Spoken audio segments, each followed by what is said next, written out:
All right. Hi, everyone. Welcome to another episode of the Mindgasms podcast. I'm going to do another episode with the awesome Tim Keefe, who is extremely knowledgeable about philosophy. And we're going to go through another essay in the book called Deleuze's Philosophical Lineage by Graham Jones, which is basically about different philosophers that Deleuze wrote about and that had an influence on him. And we're going to go through the essay today on John Duns Scotus. So it'll be get into some complex philosophical and perhaps theological concepts as well. So would you like to start off there with a little bit of background, Tim? Sure. And just to clarify, I profess Socratic ignorance. Okay. I claim to know a lot, but I actually know nothing. Okay. Me too.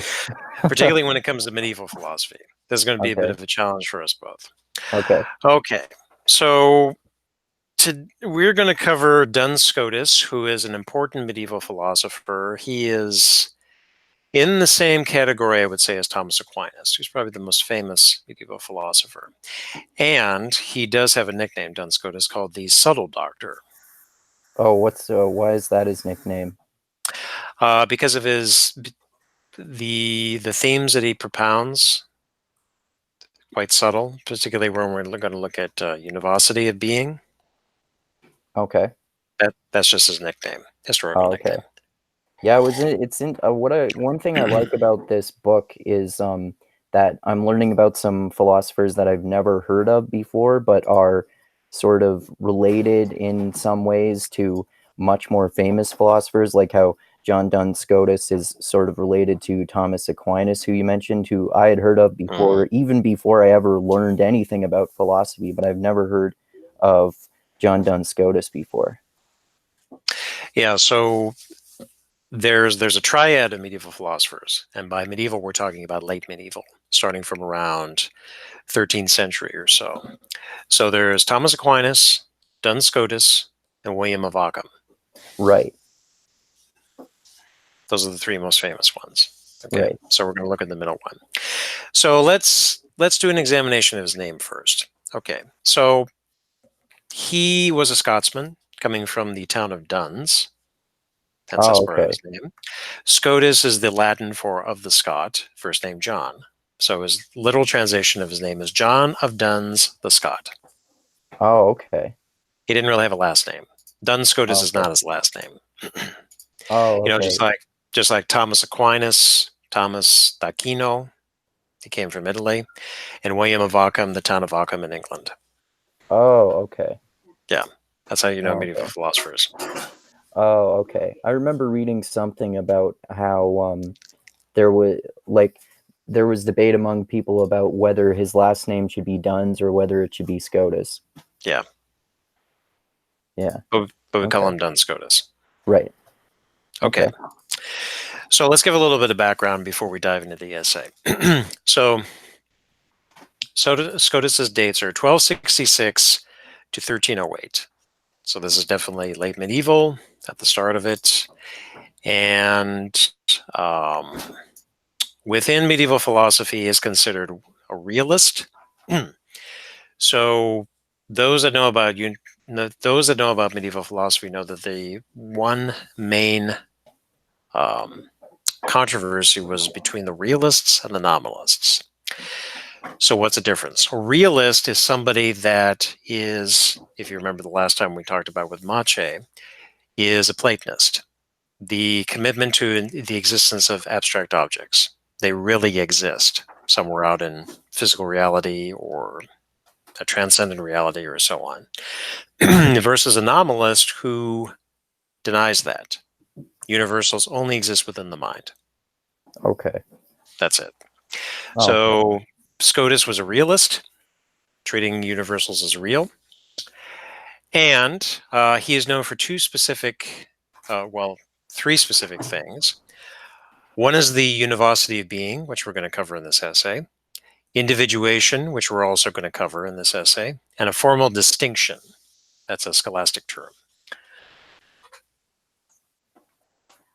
Okay. Okay, so let's go ahead and, because this is a complex essay, and it's the author of the essay treats a lot of what Scotus has to say. He mentions a little bit of Aquinas, because comparing Duns Scotus against Aquinas, and then Aristotle. So to kind of set the stage, we're going to go ahead and look at the Wikipedia article as a background. And some of the things I'll mention here, we're going to see in the essay too. Okay, so first, Scotus is a realist. Next, let's look at the univocity of being. We'll look at the term univocity itself. So univocity is the noun form, univocal is the adjectival form. Uni meaning one, vocity or vocal meaning voice. So literally of one voice, versus equivocal, an equal voice, equivocity. Okay, with me so far? And there was what was the other one of the three categories in that Greg Sadler video that you sent me about this? I forget, but that's Aristotle's treatment. Derivative. Derivative, yes, Yeah. derivative. Yeah. So we're not going to cover derivative here. Okay. But it's just important to understand what univocity means. Right. One voice, literally. Okay. So going to the Wikipedia article now about Scotus. So he followed Aristotle, and just as a clarification, in the medieval period, particularly in the late medieval period, Aristotle is the primary philosopher. In fact, he's referred to as the philosopher, capital P. Oh, Plato is hardly ever mentioned. oh, I didn't know that. Oh Interesting. yeah, yeah, So very interesting. why is that? Some of it is historical. So, Aristotle came after Plato, and then the Greek philosophers in particular were lost after the fall of the Roman Empire for several centuries. The Arabs in particular kept the scholarship up during that time period, but then eventually the classics, you could say, made their way back to Western Europe via the Arabs in part, but also the Greeks that came from the fall of Constantinople in 1204. Okay. Okay, and then this reintroduction of the classics is what helped spur the Renaissance, the rebirth of classical learning.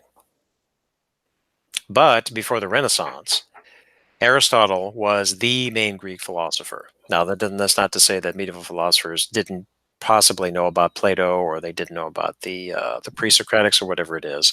They hardly ever mentioned it. And besides, Aristotle, in the medieval world at the time, was best known for his logic, not for his metaphysics or physics, or it's definitely not the Nicomachean ethics as much.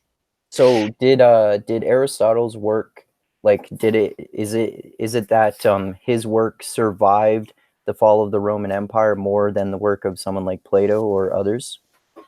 I can't say. I don't know enough about the history behind that. Okay. But again, as I was saying, is that Aristotle was primarily used for his logic and the categories. Right. In argumentation, particularly Aquinas. I mean, Aquinas refers to Aristotle as the philosopher. Scotus refers to Aristotle as the philosopher, and lots of other medieval philosophers too. Right. Okay. All right. So, for the univocity of being, so Scotus follows Aristotle in asserting, excuse me a minute, have a dry throat tonight. So he follows Aristotle in asserting that the subject matter of metaphysics is being qua being. Okay, now that's an important term in Aristotle's metaphysics. Studying being as being in and of itself. That's what meaning qua being means? Yes, qua means as. Okay. That's a Latin term. So it is being as being itself. Okay. Okay.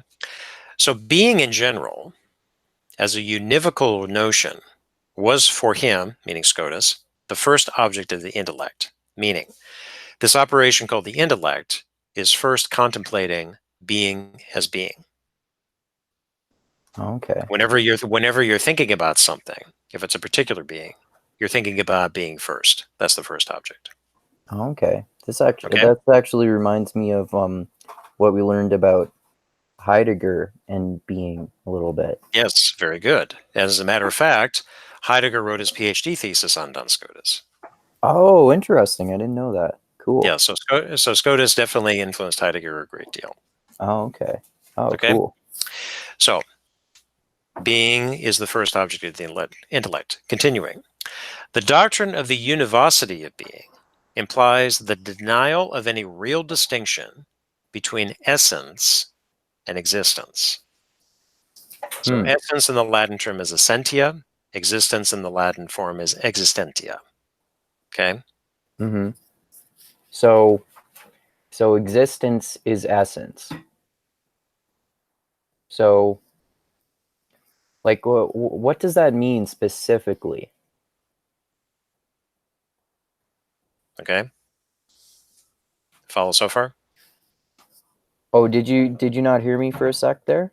No, go ahead. What'd you say? Oh, maybe I had myself muted. I was gonna say, what does it mean exactly that existence is essence, basically?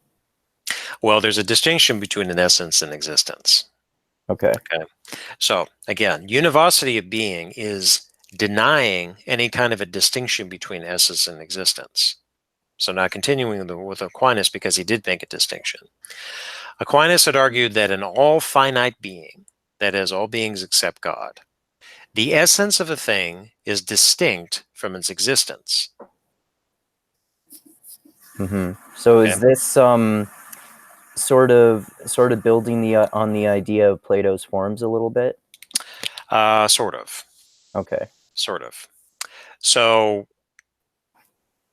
this gets a little complicated when you're looking at the distinction, but just run with it here. Okay. So Scotus rejected this distinction. Scotus argued that we cannot conceive of what it is to be something without conceiving it as existing. We should not make any distinction between whether a thing exists and what it is, for we never know whether something exists unless we have some concept of what we know to exist. Okay. Okay, did you get that? So let's go back a little bit. So Aquinas, and I won't go into the fine details about it here, made a distinction between essence and existence. That you can have essence without you can have essence separate from existence, but Scotus rejects that and instead folds the two together into the univocity of being, which, when you kind of think about it, makes sense. Where you can't think about something having an essence unless it first exists, essence and the thing. Okay. Okay, so then going back to the earlier point is that this is what the first object of the intellect is. Whenever we think of something in our intellect, be it an apple, a scarf, Ford Mustang, the sun, whatever it is, whatever that distinct object is, implicit in that is that it is a being, it exists. Yeah, that makes sense. Okay, Yeah. so on the surface of it, it makes a lot of sense. Rather than making a distinction between an essence or an existence, you're folding the two together in that you can't have an essence of something unless it first exists. That's what the Okay. univocity of being is. You're speaking in one voice. Okay. Okay, so that's univocity of being. Now, another topic, which the essay is going to cover, is individuation, which is also an important concept in late medieval philosophy. Okay, so Scotus elaborates a distinct view on hylomorphism, which is the term applied to Aristotle's distinction with form and matter. Hylo is matter, morphe is the form. So Aristotle says when you're thinking of a particular object, let's say it's an apple, there is the essence of the apple, but it doesn't exist apart from the form that it takes. Okay? Does that make sense? There's an essence of the apple, but it doesn't exist apart from the form that it takes. Right. So is this is this sort of the idea that before something exists, there are potential amount of there's a potential variety of ways in which whatever this thing ends up being can come into existence, but once it comes into existence, that's what it is? Well, I think you're jumping. I think you're jumping ahead. Oh, okay. Let's only focus on what Aristotle has to say. Okay. So hylomorphism is the name given to what Aristotle says about substance and form. Substance and form, the essence of it. So it kind of makes sense intuitively when you're talking about an apple, a piece of fruit, or whatever it is. Mm-hmm. It doesn't exist apart from the form. You can't think of an apple or banana or something else, whatever other object it is, without some kind of a form. It could be a physical form, it could be a non-physical form, or something like that. Okay. Okay? So that's hylomorphism. Scotus elaborates a distinct view on hylomorphism with three important strong theses that differentiate him. He held, number one, that there exists matter that has no form whatsoever, or prime matter, as the stuff underlying all change, and this is against Aquinas, that not all created substances are composites of form and matter. That is, that purely spiritual substances do exist. So that's number two. All right. And number three, that one and the same substance can have more than one substantial form. For instance, humans have at least two substantial forms, the soul and the form of the body. Okay, so let's back up a minute here. So, hylomorphe, the hylo is the matter, the morphe is the form. Matter takes a certain form. That's another way to look at it. Mm-hmm. So that there exists matter that has no form whatsoever. It is prime form. The stuff underlying all change. Is that with like the level of like a level of matter below matter, sort of? Well, it's the prime matter. So it could be the substrate, lack of a better term, the substrate from which all individual matter comes from. Okay. Think of like primordial soup, or the primordial matter of the universe, to use a 20th century or a more contemporary example. Okay. Okay. So you could say it's like almost like the atoms of something or something like that. No, I wouldn't go that far. Now you're Okay. getting into atomic theory, something Okay. different from here. Okay.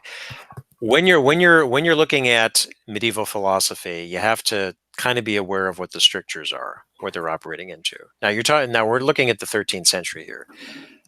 Democritus, Lucretius, the Greek materialists, and the first atomists, they don't talk about them here. And this is long before John Dalton's atomic theory. Oh, Okay. so they hadn't heard of the I think it was Hellenistic metaphysics that we were going through a while ago, where they brought up the theory of atoms. Yeah, most likely not, because as I Okay. said, that kind of Greek learning and philosophy was not really present in medieval Europe at the time. Aristotle Okay. was. That wasn't, and Plato wasn't either. Oh, okay. Okay? So they were thinking in terms of Aristotle's metaphysics, form and matter. Okay. So there exists matter that has no form whatsoever, or prime matter, as the stuff underlying all change, and this is against Aquinas. Number two, that not all created substances are composites of form and matter. That is, that purely spiritual substances do exist, for example, the soul. And number three, that one and the same substance can have more than one substantial form. For instance, humans have at least two substantial forms, the soul and the form of the body. Okay? So this is somewhat hylomorphic when you're talking about the soul and the body, but they're two separate substances. The soul is one substance, and the body is one substance. Okay? So yeah. So that can apply to anything. Yes, it can apply to most anything. Okay. But here's a fine distinction. So it's saying that one and the same substance can have more than one substantial form. So when you're talking about the human being, you're talking about the human as one substance, and then two substantial forms: the soul of the human and the body of the human. Okay. So so is it that for everything, including humans, there's a physical form and a spiritual form, or is it that for everything that exists, there are a wide variety of potential forms, which may or may not include the body and the spirit. Well, I wouldn't say any. The soul is an inanimate object. A rock doesn't have a soul. Okay. Okay, it has a body, but it doesn't have a soul. Okay. So Okay.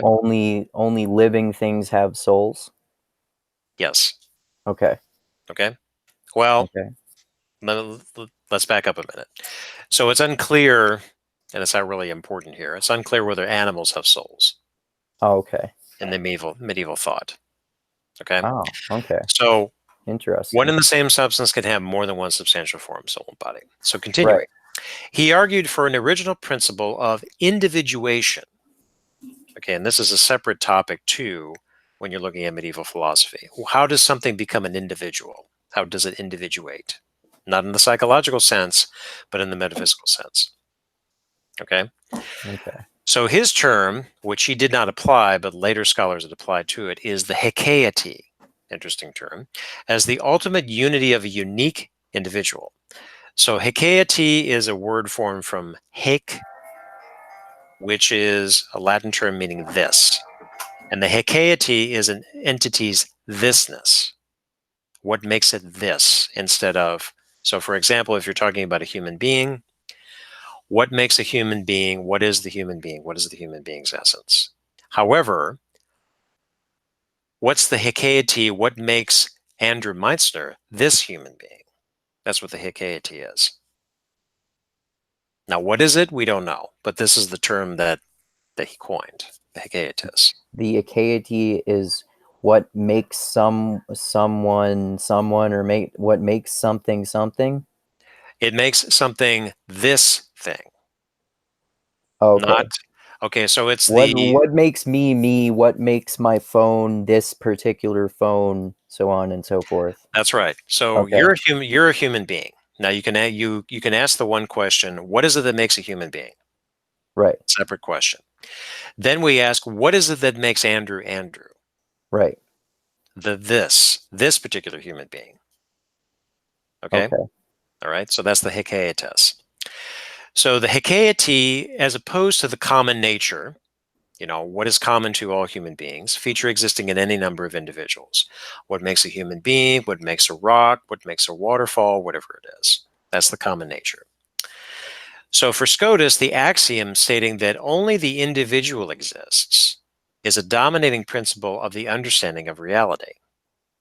For the apprehension of individuals, an intuitive cognition is required, which gives us the present existence or the non existence of an individual as opposed to abstract cognition. Thus, the human soul, in its separated state from the body, will be capable of knowing the spiritual intuitively. Okay. Okay, So the soul can know the spiritual intuitively, but the body cannot. correct. Okay. Okay, so that's individuation. We'll just leave it at that.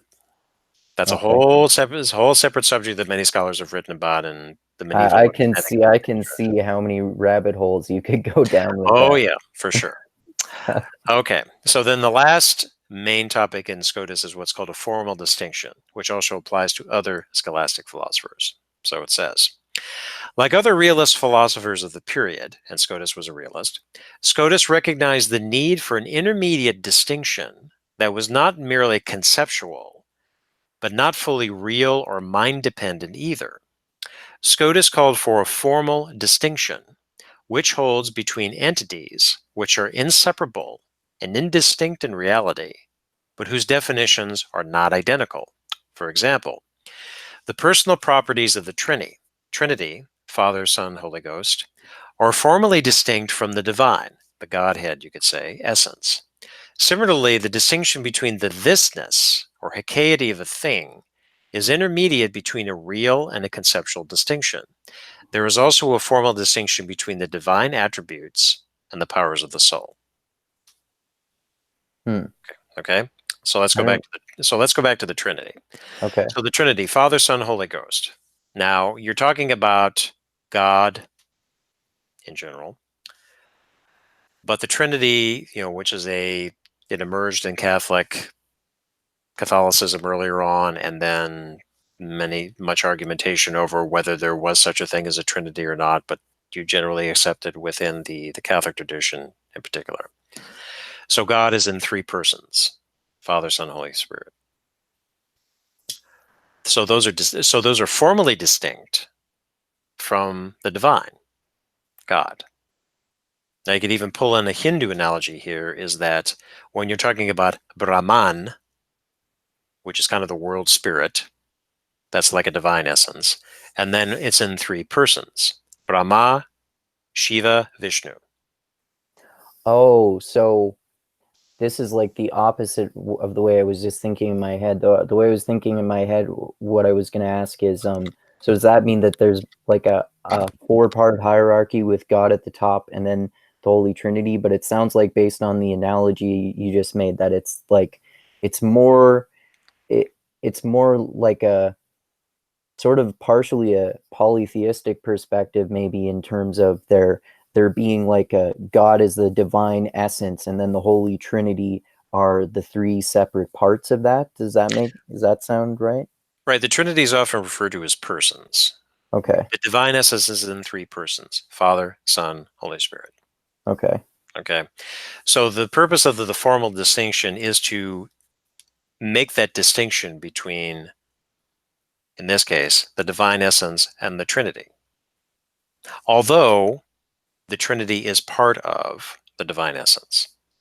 See, this is where it kind of gets confusing. And you can Right. really go down some rabbit holes in Yeah. theology, and there's lots of literature about this where they're arguing, this, Yeah.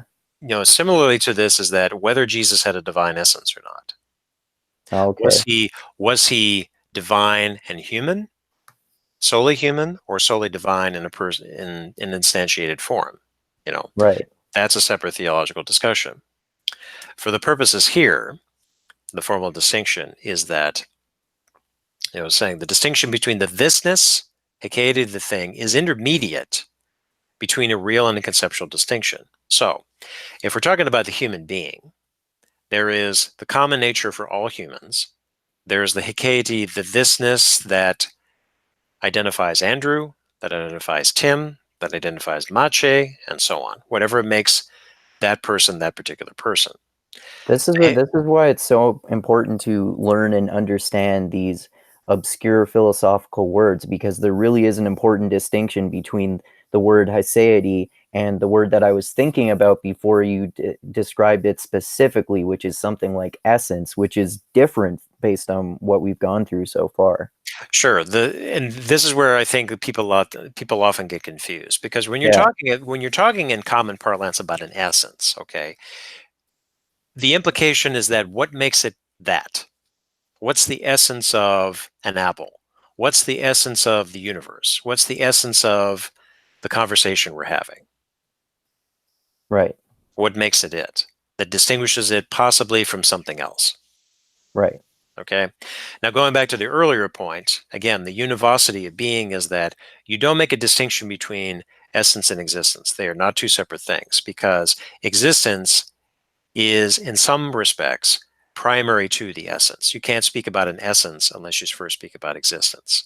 Now, interesting point, fast forwarding several centuries later, there was another well known philosopher who also talked about essence and existence, and that was Sartre, where he says, existence precedes essence, but this was also in the context of existentialism. oh, okay, Okay, particularly in the essence of a person. So there was no such thing as an essence of a person when you're born. okay, You exist, and you continue to exist until you no longer exist. But also, his point was that one's essence develops over the course of one's life, and only after one dies can you point back and say this was the essence of that person. okay. I Okay. might this sounds actually mildly familiar to me, because watching I've been watching Greg Sadler's video series that he's been doing recently on Sartre's. Existentialism and humanism. Yeah. Yeah, yeah, Yeah. That's a key essay. yeah. I didn't know how key it was until I looked it up on Goodreads. Hmm. Yeah. And then incidentally, Heidegger wrote a response to that. Another famous essay of his. I forget its title. Oh, we should go through that sometime. I think so, yeah. But anyways, getting back to this. Okay, so the Hecatative thing is an intermediate between the real and the conceptual distinction. Okay, we'll just leave it at that. I don't want to That's go too. that's so confusing.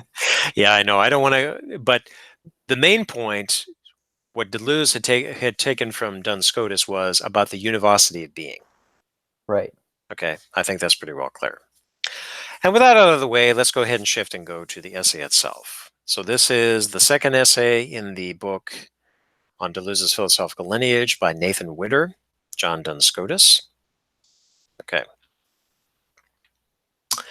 So we'll start the essay. Witter says, of all Deleuze's concepts, that of univocity or univocal being remains perhaps the most elusive and liable to confuse contemporary interpreters. No shit.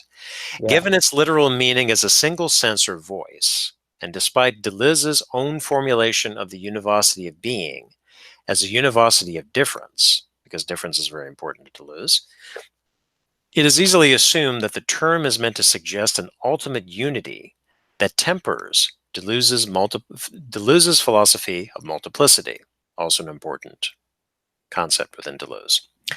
Indeed, this view underpins readings that subsume the univocity of being under a Platonist conception of the one, capital O, and then accuse Deleuze of closet Platonism. If for no other reason than this, it is crucial to understand the Aristotelian origins of the concepts of univocity, along with its historical use in medieval thought to resolve lingering problems in Platonist Augustinian theology. John Duns Scotus, the 13th century Franciscan scholastic known as the Subtle Doctor, is a central figure in this history, and unsurprisingly, the first of the three principal figures Deleuze identifies as forming the philosophical lineage of the concept, that is, univocity. Deleuze names Spinoza and Nietzsche as the successors to Duns Scotus, although neither thinker uses the term univocity. Okay. Oh, okay. So that's why you're just explaining the Aristotelian origins of the concept of univocity, because otherwise I wouldn't have known what the difference between that and the Platonist conception of it is. And that's why you mentioned Subtle Doctor and Duns Scotus along with those other two thinkers as well. That's right. So let's unpack this a little bit before we move on. So you remember from the first essay, which we covered with Mache, is that what Deleuze is doing in his readings is that he's performing an idiosyncratic reading of the philosophers. He is not going to give a blow by blow account of what the philosopher had to say, much Right. like you would find in the Cambridge Companion or Routledge Companion or any other kind of companion written by a contemporary scholar. Okay, that's not what he's doing. He's going into the philosopher text. He's identifying, are they a friend or an ally, or sorry, an enemy or an ally, and then taking that idiosyncratic reading and tweezing out what's in the philosopher to use for his own purposes. Right. Yeah, we were going over that the last time with Right. Mache. Yeah. So the last time with Platonism, Plato was clearly the enemy. Yeah. So Deleuze is operating against, but even this goes back to Nietzsche, is the task of philosophy is to overturn Platonism. Why? It's because Platonism, the generic term, is asserting the existence of abstract objects, but putting things transcendentally away from the immanent. And Right. we made a distinction there. You have the transcendental and you have the immanent. Nietzsche doesn't have any use for the transcendental. You know, we covered that in the Heidegger essay, but the supersensible realm with God is dead. Deleuze has no use of the transcendental either, in the Platonist sense. So Plato is the enemy. What he's trying to do in his readings is finding a way to overturn Platonism. Right. Okay? So, moving, and then about Spinoza and Nietzsche, Deleuze was very enamored with Spinoza as well as Nietzsche, but we'll get to them later. Okay, so continuing on, Witter says, fundamentally, univocity concerns relations established within primary diversity, where differences are related and yet common identity and unity are absent. Deleuze reproaches metaphysical philosophy for conceiving difference under the aegis of representation, only in relation to the mediating powers of similarity and identity. Okay, so remember last time we covered identity too. Mm-hmm. Also, superficially, we're treating is that Deleuze is promoting difference over identity, rather than how Western philosophy has traditionally taken it, is that identity is prior to difference. Right. Instead, difference is prior to identity. Identity is formed from difference. Right. Okay, so this in part is why he's against Plato and trying to overturn Platonism. Right. And that's why he's going with Aristotle's views instead. Well, again, Plato is separate from Aristotle in some Yeah. respects. Now, what Aristotle did is that he took the forms and that he instantiated them into the individual. Yeah. Okay, so Oh, Univocity of being really doesn't originate with Plato; it originates with Aristotle. okay. And then Duns Scotus and Aquinas before him looked to Aristotle as the guide because Aristotle was the philosopher in medieval. Really, you do, just as a side note, really you don't see a whole lot of Platonic studies until around the Renaissance in the form of Neoplatonism.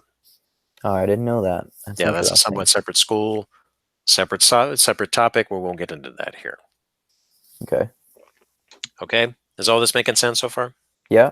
Okay, so continuing on. All right, just finding my place. Okay, so against that, Witter continues. In contrast, Deleuze argues we must discover in it difference, a differentiator of difference, which would relate in their respective immediacy, the most universal and the most singular.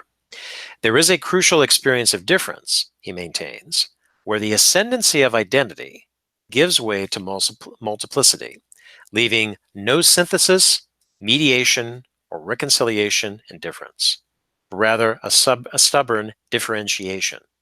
This differentiation of difference, that's a mouthful, is what, for Deleuze, speaks univocally across the relations of difference that a multiplicity both brings together and holds apart. Hardly a reduction of difference to unity. Deleuze's univocity expresses an excess of difference that is common to all beings. Hmm. Okay, Okay. so with some help, let's go ahead to the Deleuze dictionary. You have a copy of this, but I have my own copy, and we will go to find out exactly what does the dictionary say about difference, so we're not horribly confused as we're going through this. Good Because the idea. difference is very important to Deleuze. Yes. Okay. Give me a second here.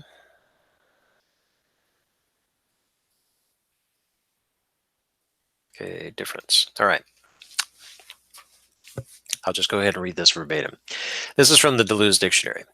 So Deleuze is often labeled as a, quote, philosopher of difference, an assessment that highlights the critical place of difference in his work. He is concerned to overturn the primacy accorded identity and representation in Western rationality by theorizing difference as it is experienced. In doing so, Deleuze challenges two critical presuppositions: the privilege accorded being, capital B, and the representational model of thought. He considers both to have important and undesirable political, aesthetic, and ethical implications that a disruption of traditional philosophy can help to surmount. Deleuze uses his notion of empirical and non-conceptual difference in itself in the service of such a disruption. Difference is usually understood either as difference from the same or difference of the same over time. Okay, does that make sense? Difference from the same or difference of the same over time. Like one thing being different from another thing, Right. or one That's one. thing being different from the way it used to be or is going to be, or something like that.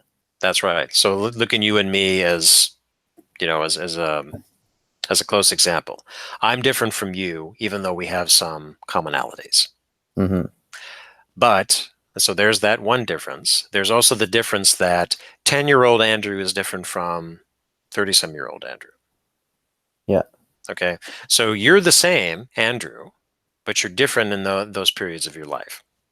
Yep.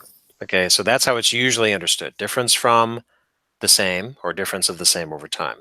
In either case, it refers to a net variation between two states. Such a conception assumes that states are comparable, and that there is at base a sameness against which variation can be observed or deduced. Okay, so going back to you and I, the sameness is that we're both human beings. Mm-hmm. We have the same organs, maybe not exactly the same, but we have the same organs and the configuration in our bodies. We're both male, so we have similarities there. But that's the sameness, and then there's variation. So I could be taller than you, you're stronger than me, my eyes are darker than yours, and so on. Okay? Mm-hmm. So this is the classic conception of what difference is. As such, difference becomes merely a relative measure of sameness. And being the product of a comparison, it concerns external relations between things.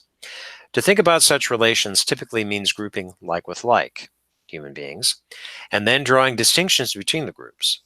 Furthermore, over and above such groupings might be posited a universal grouping, such as being, a conception of presence that alone makes the groups wholly consistent and meaningful. It is because Hegel drew a comprehensive and cohesive world of being that made him such a significant target for Deleuze's critique. And there's another essay in the book that treats about Hegel. Okay. That'll be So, interesting. yes, Hegel is the enemy. All right. So this is the classic conception of what difference is. So continuing, Deleuze argues that we ought not to presume a pre-existing unity, but instead take seriously the nature of the world as it is perceived. For him, every aspect of reality evidences difference, and there is nothing behind such difference. Difference is not grounded in anything else. This is almost like pure difference. Deleuze does not mean to refer, however, to differences of degree, by which he means distinctions amongst items that are considered identical or in any sense the same. Instead, he means the particularity or singularity of each individual thing, moment, perception, or conception. Such difference is internal to a thing or event, implicit in its being that particular. Even if things might be conceived as having shared attributes, allowing them to be labeled as being of the same kind, Deleuze's conception of difference seeks to privilege the individual differences between them. Okay? Making Okay. sense so far? Yeah. Okay. Such individuality is for Deleuze the primary philosophical fact, so that rather than theorizing how individuals might be grouped, it is more important to explore the specific and unique development or becoming of each individual. The genealogy of an individual lies on a generality or commonality, but in a process of individuation determined by actual and specific differences, multitudinous influences, and chance interactions. Okay. Okay? Make sense so far? Yeah. Okay? So, I think we got the quote essence here. So, he is against the classic conception of what it is. Again, Right. he's not privileging identity. It's not difference is derivative from identity. Rather, it's the other way around. Yeah. Also, when you were referring to like human beings, for example, the first way that I describe the two of us is that there's an element of sameness there. Yeah. Okay. You could even go so far as to say that what is the identity? The identity of Andrew, the identity of Tim. But we're still both human beings. That's one way of classifying us. Yeah. Deleuze is trying to do away with this. He's focusing specifically on the differences. Yeah. Okay. So you as Andrew, the human being, me as Tim, the human being, can be something very distinct. And it's more about, instead of an identity, it is becoming, Right. individuating. Okay. Because that's a form of difference too, right? That we are always becoming because we're always changing. So we're Yes. always becoming different. Yes. So, yes, you could even make the argument is that there's really no stable identity. And putting this in the parking lot, this is what one of the things that Deleuze took from Hume. Oh, okay. I didn't know that. Yes, because I think I had mentioned this before. Of the many themes that run throughout Hume, it's one of those is about there is no such thing as the self, because looking inward, and Hume is the stark empiricist. I don't perceive anything that's called myself. Rather, it is a bundle of perceptions, as he called it. Right. Okay? Yeah. So, now, what the dictionary entry had mentioned is kind of underpinning what Deleuze is trying to do here. What he was trying to do with his idiosyncratic readings of the philosophers is really trying to tweeze out and cut off at the knees certain conceptions of how things had played out in Western philosophy, so it opened up new political, aesthetic, ethical relations. So two things. I really like this philosophy of difference because it makes sense to me. Like the only way, like I like this idea that I mean, also people like Foucault, and I think maybe more so Derrida, talk about how the only way you can identify something is by comparing it to something else. Mm-hmm. So it makes a lot of sense to me. Yeah. Also, I was wondering more about the political and ethical and other implications that were alluded to there. Do you know about those? Sure, but that's a separate topic.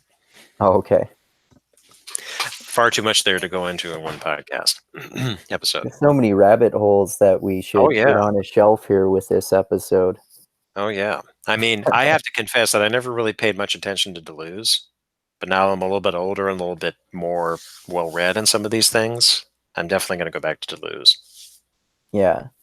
Well, Okay. especially like reading What is Philosophy for our conversation with Adam Hansen about it. That just Mm-hmm. like just like us going through that in these podcast episodes as we do really helps my understanding a lot. Mm-hmm. Yeah, for sure. Okay, so let's get back to the essay because we're tweezing out this whole univocity thing. All right, so Witter continues. He says, he's quoting Deleuze. Deleuze says, there has only ever been one ontological proposition. Being, capital B, is univocal. Definitely coming from Scotus by way of, or actually coming from Aristotle by way of Scotus. Holding that it can be heard throughout the history of philosophy from Parmenides to Heidegger. Bingo. His elaboration of the concept of difference in itself begins with Aristotle and is followed by Duns Scotus. Okay. So, we're going to do a little walk down history here, where this came from. So, the first section is Aristotelian and Platonist Christian backgrounds. Okay. So Witter says, rejecting Plato's use of transcendent forms to secure the identities of individuals, Aristotle seeks to deploy difference in a way that sustains a paradigm of what Deleuze calls organic representation. In Aristotle's schema, difference, in the form of specific difference, delineates identities within larger, indeterminate genera. The specific differentiae, rational and winged, for example, define the species man and bird within the genus animal. These differentiae literally cut up the genus, making the difference between its various species by constituting their respective essences. So, Aristotle was the first to coin the term species and genera. Okay. Okay, and so if you remember from your biology what a species is and what a genus is, the species is above the genus. Yeah. Okay, and at the very top is the kingdom. Basic Right. Biology 101. Okay. Right. So, again, the distinctions here is that when you're talking about rational and winged, they define the species man and bird. So, what is the distinction? What is the distinguishing thing about a man? Man is rational. What's the distinguishing thing about a bird? It's winged. Doesn't mean that it flies, but that it's winged. Right. Distinction. And they both exist within the genus animal. Man is an animal, bird is an animal. Okay? Right. So, furthermore, differentia are all positive. Negative predicates such as not winged cannot specify as being not winged, leaves completely open what a thing actually is. And so their relation to one another, none other, is a relation of contrariety, contraries. Okay? Okay. Does that make sense? Um, I'm not. I'm not quite sure what that means with summing it up in terms of contrarieties. Okay, so let's go back over it one more time. A negative predicate such as not winged. So if you say the bird is winged, the bird is not winged. Mm-hmm. Okay. Again, being is implicated here. So being not winged leaves completely open what a thing actually is. Okay. So the bird is not winged. It's possible. But so is a man. So is an apple. So is a banana. So is the sun. Lots of things are not winged. Mm-hmm. Okay. So what this says is that winged does not necessarily distinguish, or it's not, shall we say, for lack of a better term, essential to what the bird is. Right. Because Okay. there are some things that have wings that aren't birds too. Right. Exactly. So these contraries, functioning as specifying differences, demarcate the extreme forms that various species can take while remaining within the common identity of their genus. An animal can be bipedal, quadrupedal, winged, etc. For this reason, Aristotle declares contrariety to be the greatest and most perfect difference. Okay. Something is So, contrary. so what does he mean by contrariety exactly in that context then? So contrary, especially to market the extreme forms of various species can take, or remaining within the common unity of their genus. That's the prime difference. So as we were saying, that an animal can be bipedal, two Mm-hmm. legs, quadrupedal, four legs, winged, etc. That's the genus. Mm-hmm. So contrary to something else is marking the perfect difference. And again, Deleuze is tweezing this out of Aristotle. Okay, Okay. So he's basically kind of reiterating what difference is in that way. in Aristotle's sense, yes. Okay. Okay. Okay, so then Witter continues. As Deleuze notes, this is an entirely relative maximum, contrariety being maximal only with respect to the requirements Aristotle sets out for substantial identity. Okay, so key in Aristotle too is something that in the Greek is termed ousia, but then is translated into English from the Latin substance. Okay. Okay, not essence, but substance. What is it Okay. about the thing that makes it what it is? The substance. So what's the difference between essence and substance? That's a good question. That's a good question. Substance, I would say, is more of a, let's use a chemistry term. What's the substance of um, what could you say is the substance of a certain chemical? Okay, um, hard to say. Or when we speak of the substance of, um, yeah, that can be confusing. Is Mhm. is the essence something like the true nature of something, or the true like the true form perhaps, but maybe not in the specific Platonic sense, and then the hmm and then So so maybe, that would be the essence, and the substance is what the essence is what the physical object is made out of, or something like that. yes, that's a better way to explain it. Okay. So the substance, yes, is what the physical object is made of, but the essence is what makes it distinct. Okay. Okay, Okay. all right.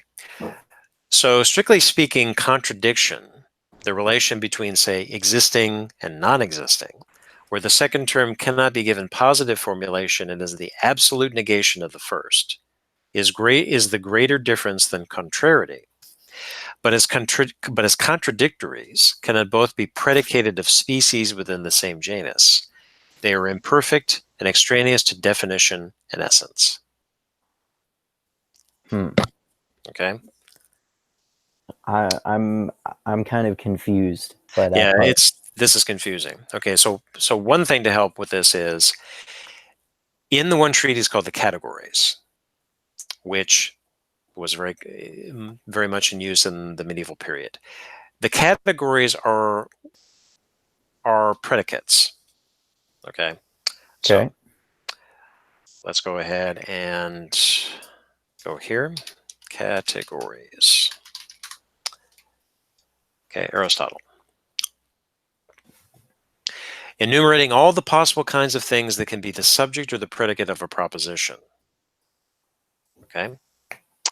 Categories places every object of human apprehension under one of 10 categories. And the Latin term for this were predicamenta, or the predicates. And okay, so very quickly, these are the predicates. Substance, the essence or substance, somewhat interchangeably. The quantity, meaning how much of it. With the qualification of the quality, what kind of a quality. Relative towards something. Where is it? When is it? Being in a position, its position, is it over there? Is it here? Is it on the shelf? Where? Having a state, is it hot, cold, large, small? Doing or action, and being affected, suffering or undergoing. So these are the 10 these are the 10 predicates of Aristotle. So whenever you're talking about something in a proposition, which we had mentioned before is that it contains a truth value, the predicate is in one of these 10. Make sense? Okay. Yeah, Okay. like those are all the different ways to describe something, basically. Right. So if you're saying the sun is a star, okay, the sun is the subject, a star is the predicate. Right. A star is the substance. What is it? Right. The sun is X number of millions of miles away from the Earth. Okay, so that's a position. Where is it in relation to the Earth? Mm-hmm. Okay, and so on and so forth. So these are the predicates, and that's what we're referring to here. Okay.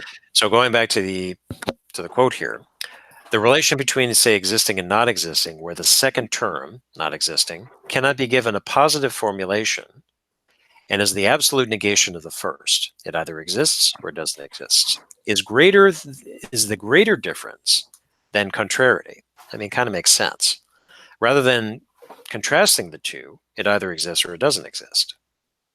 But as contradictories cannot both be predicated of species within the same genus, they are imperfect and extraneous to definition and essence.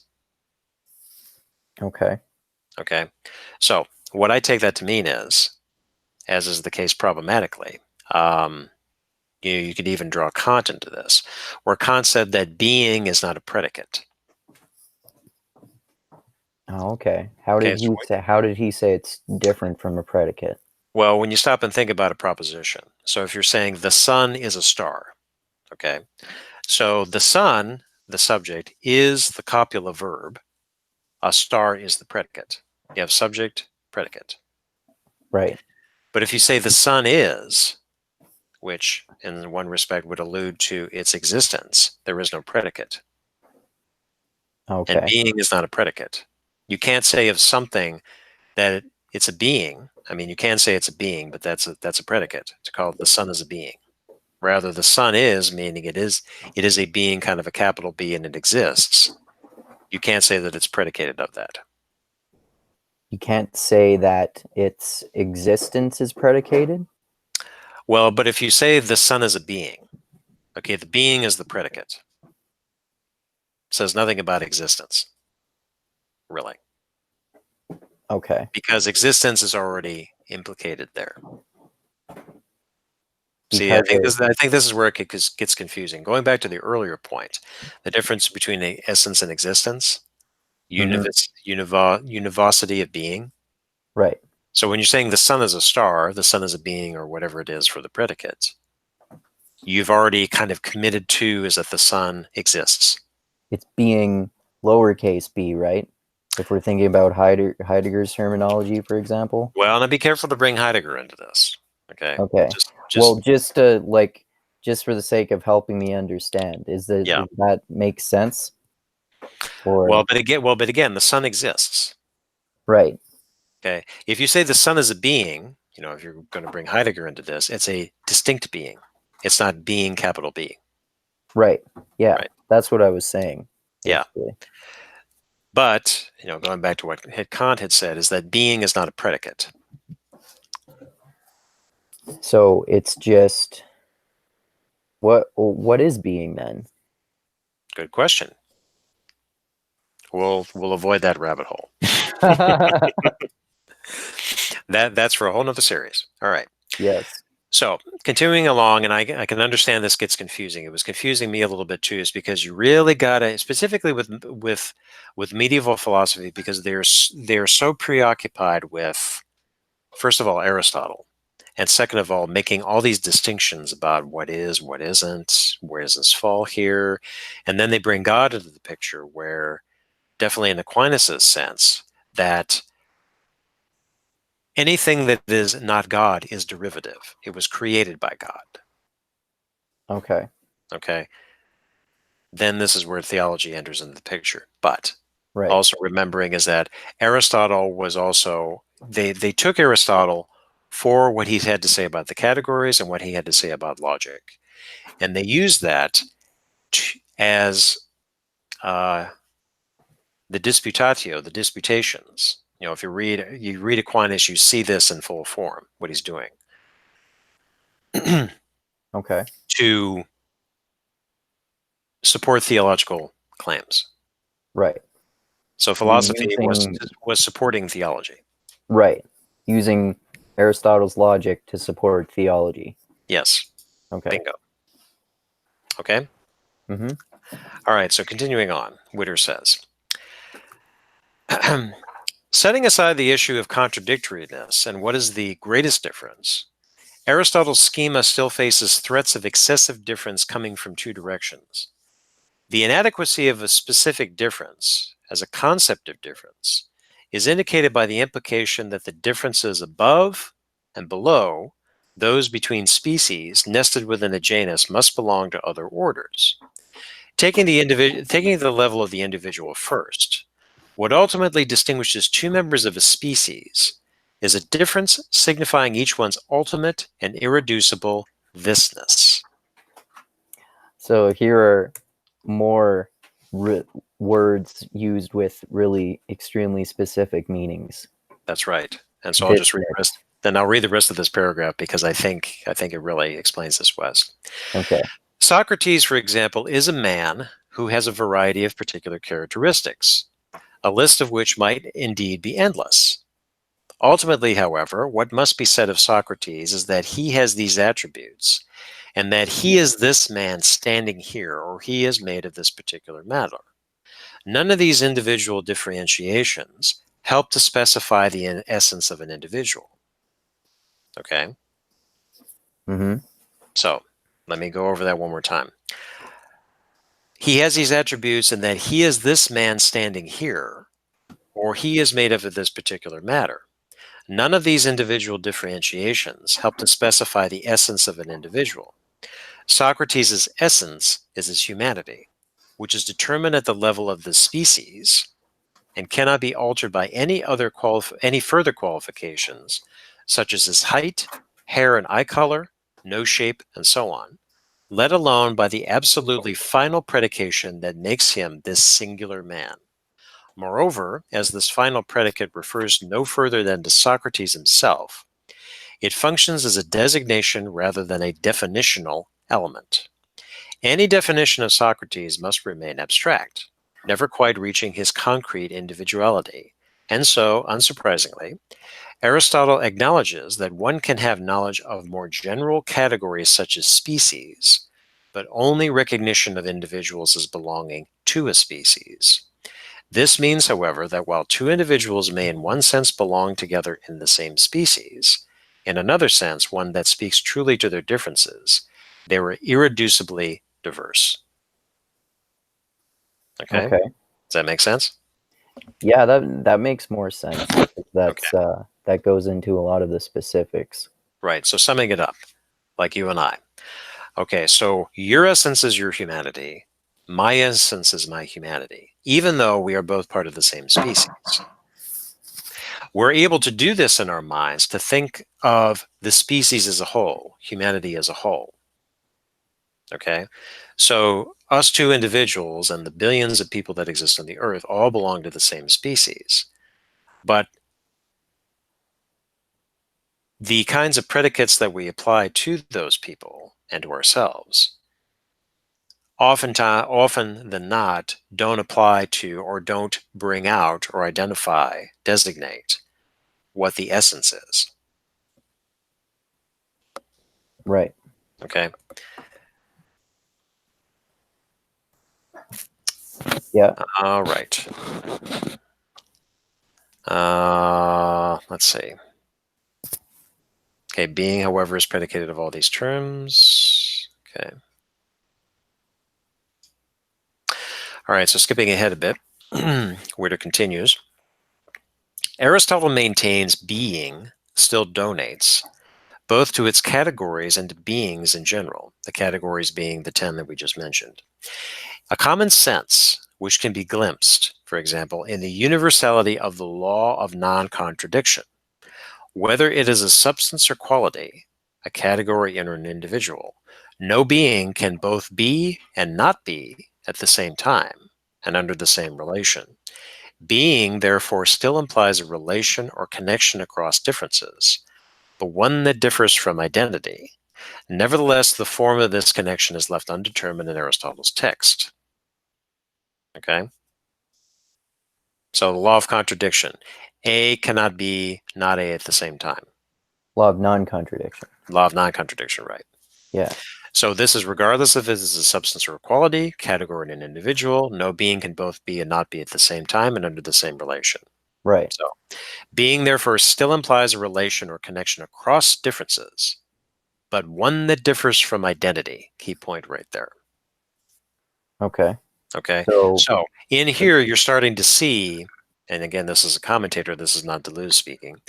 You're seeing where Deleuze is really reaching in there and taking out that, okay, so because of this, we're now seeing that identity is really not primary. There mhm. still is the differences, and difference is what Deleuze is about. Yeah. Okay. Yeah. So continuing on, Christian theology introduces a third problem involving the need to bridge heterogeneous differences, that of the relation between an infinite God and his finite creations. The conundrum reflects the Platonist origins of this theology. For Plato, physical beings are ordered in terms of their proximity to the form they imitate. We cover this. Knowledge of this form is the condition for knowingly ranking these particulars. Only by knowing the form of beauty, for example, is it possible to grade the beauty of different individuals truthfully. Otherwise, my judgment is at best mere opinion. Okay. So we know that Deleuze is the enemy, or I mean, Plato is the enemy. Mhm. But as he was saying, is that the third problem that Christianity did is that now you have this transcendent God infinitely, and his creations are finite. So this really throws a monkey wrench into how one talks about difference. Yeah. That's actually similar to what I was just thinking about, but at a deeper level. Because I Mhm. was thinking if different, like if difference, Deleuze is Deleuze saying that difference is all there is, and there is no individuality or individuation, or No, he what? was saying he was saying there was individuation. What Deleuze is against is any kind of a solid, concrete identity, Okay. because identity, as we saw in the first essay, stretches all the way back to Plato. Right. Because the identity is the eidos, the idea, the form. So, form actually, I should have brought this up the first time. Form is the English term from forma, which is the Latin translation of the eidos, the idea. That's the Greek Okay. term. Okay. So, that's where the identity comes from. And everything else that is there is derivative from that. You know, you Okay. have the ideal, fill in the blank, what you see in the physical world is derivative particulars.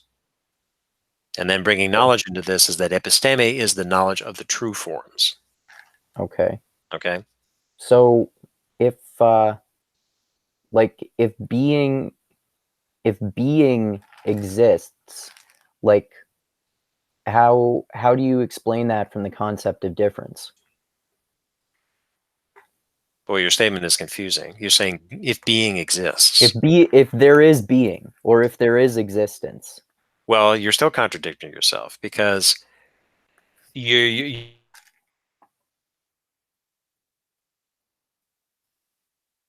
being is not a thing, remember? Right. And this is where it becomes confusing. Let's bring Heidegger back into this. The ontic ontological difference. The ontic is the specific being. The sun is a being. Andrew is a being. Particular beings. Mm-hmm. Whereas the ontological is being, capital B, which is there. Okay. Okay. So being, kind of as a category, is already implicit in what you speak about. If you talk about the sun, talk about an apple, banana, whatever it is, you're kind of talking about being, more so about existence. So that makes both it and God, as you were just mentioning, like more metaphysical concepts then. Right. Now we're talking about metaphysics. With Duns Okay. Scotus, we are talking about metaphysics. Same thing with Aristotle. Okay. The treatise on the metaphysics. So this is what's the ultimate nature of reality. Now, Right. side Okay. note is that Aristotle was not a Christian. Right. Medieval philosophers maybe tried to make him a Christian later on, a proto-Christian, but he did not believe in a transcendent deity. He existed before Christianity, didn't he? Right. Yeah. But what medieval philosophers kind of read into was what he had to say about translated in English is the prime mover. Right. But the prime mover was just an organizing principle for the motion of individual objects within the universe. It was more of an abstract metaphysical term. It was not the God of Christianity. It's sort of like how when we were talking about Hellenistic philosophy before, you were explaining that the gods, they were much more metaphorical. They weren't as anthropomorphic and literal. Right. Yeah. Right. Right. So, but here, when you're talking about Christian theology, God is a divine, transcendent being. Right. Okay. Mm-hmm. So, next section is, let's quickly go over analogy as one way of conceiving of being. So, analogy comes from Aquinas, in particular.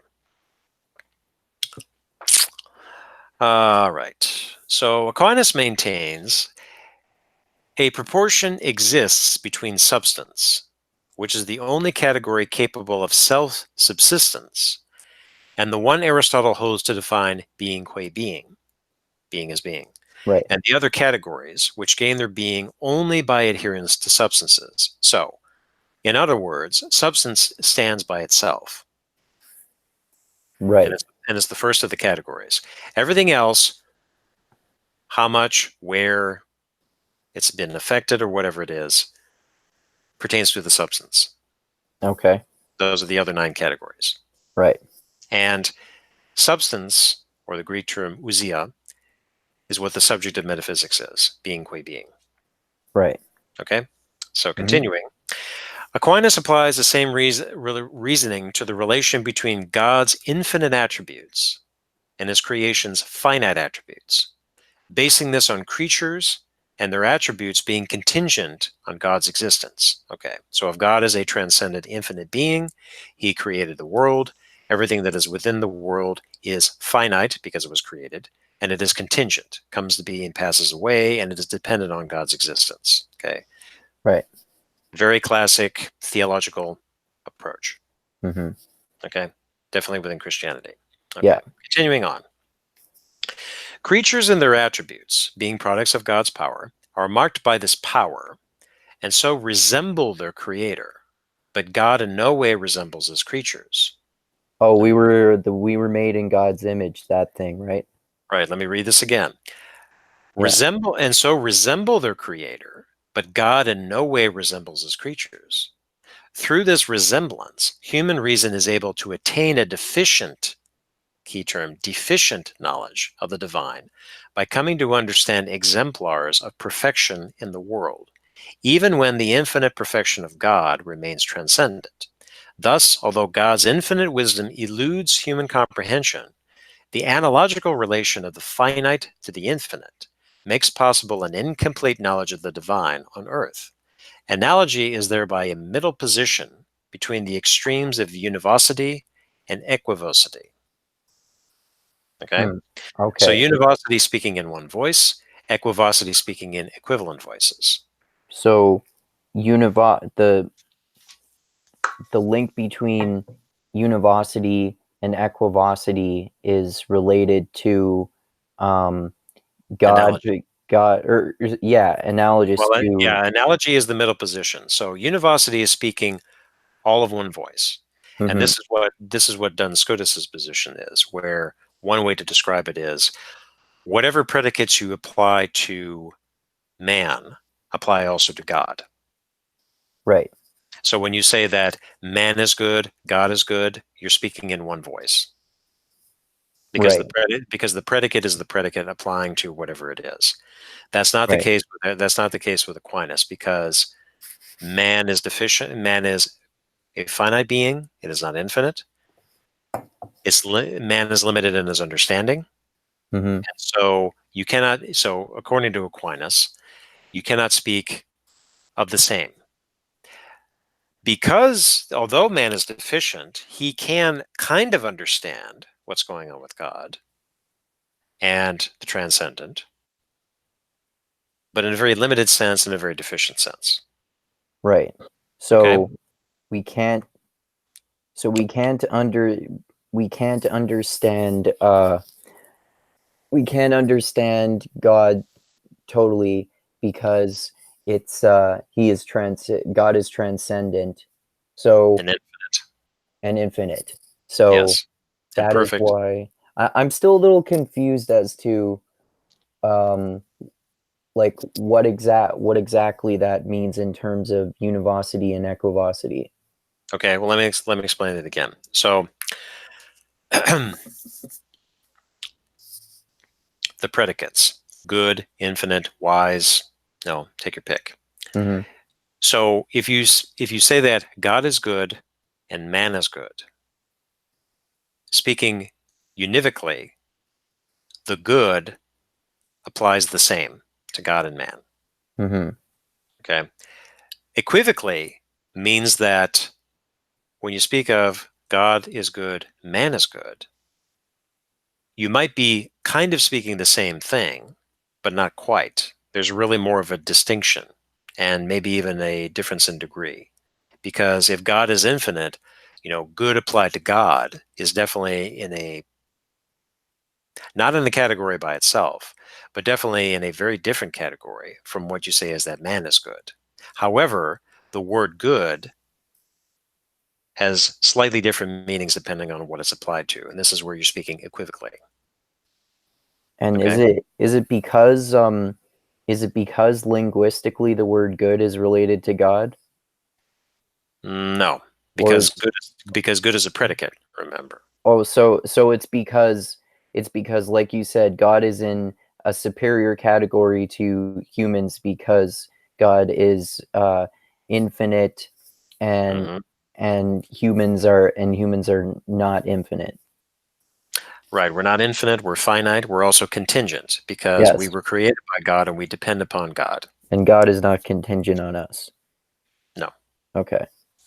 Okay. So Yeah. that makes sense. Yeah, that makes sense. Now we're not necessarily talking about we're talking about words here in one Yeah, respect. But again, when we're getting to Duns Scotus, he is affirming the univocity right there, right. speaking in one voice. Okay, So so I'm the refresh my memory here. Is Deleuze, like, does Deleuze consider Scotus a friend or an enemy? He considers him an ally. Okay, he considers Okay. him an ally. So Right. he agrees with his conception of univocity in terms of theology as well? No, Okay. not in terms of theology. Okay, I But didn't think I so. think this will become apparent as we're reading on. Okay. So Witter continues. However, as Deleuze argues, the analogical solution fails to account for the diversity of individuals within a species, as the individuating differences that establish this diversity cannot be organized in terms of proportion. What makes Socrates this particular man is not somehow analogous to what makes Plato a different particular man, nor does it make him more or less of a man than Plato. As a result, under the analogical conception, the individuality of a being, which constitutes its concrete and unique reality, must be assigned to some inessential or accidental factor. Okay. Okay? Make sense? Mm-hmm. All right. So continuing on. And that is where the analogical approach fails. Okay. Okay. So now going to the next section, which is on Duns Scotus's Univocity. Let's see.